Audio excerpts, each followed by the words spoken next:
HSC exam 2024 পরীক্ষার্থীদের জন্য দারুণ একটি সুখবর বলা চলে। তো একটি নোটিশ প্রকাশ করেছে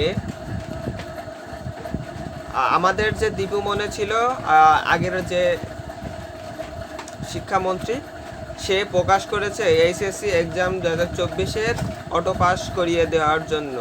তার এই কথাটি নওফেলের বলেছে এবং তারা মিলে আলোচনা করেছে, কিন্তু নওফেল বলেছে যদি পরীক্ষা যদি নেওয়া সম্ভব না হয় তাহলে আপনাদের অটো পাস করিয়ে দেওয়ার চিন্তাভাবনা করবে।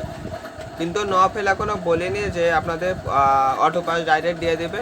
তো আপনাদের আগে যে পরীক্ষাগুলো নেওয়ার সম্ভাবনা আছে কি না, কীভাবে কী করলে ভালো হয় সেটা বিবেচনা করেও যদি আপনাদের কোনোভাবে পরীক্ষা নেওয়া সম্ভব না হয় তাহলে আপনাদেরকে অটো পাস দেওয়ার চিন্তাভাবনা করবে শিক্ষা বোর্ড।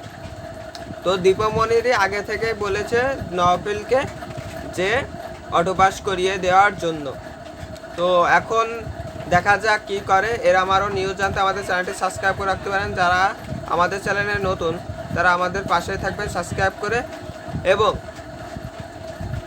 4 তারিখে যে পরীক্ষাটি অনুষ্ঠিত হওয়ার কথা রয়েছে সেটা এখনও কতদূর এগোবে তা জানি না। ইতিমধ্যে একটা নোটিশ প্রকাশ হয়েছে, যেটা হচ্ছে ওখানে বলা হয়েছে এইচএসসি এক্সাম 2024 পরীক্ষা আবারও স্থগিত করা হতে পারে। তো সেই নোটিশটা আমরা পেয়েছি।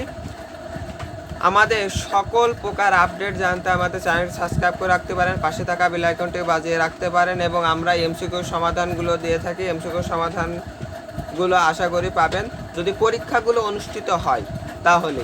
তাই এই ভিডিও এই পর্যন্ত শেষ করছি। আমাদের 5 মিনিট ক্লাসের সাথেই থাকবেন। ধন্যবাদ সবাইকে।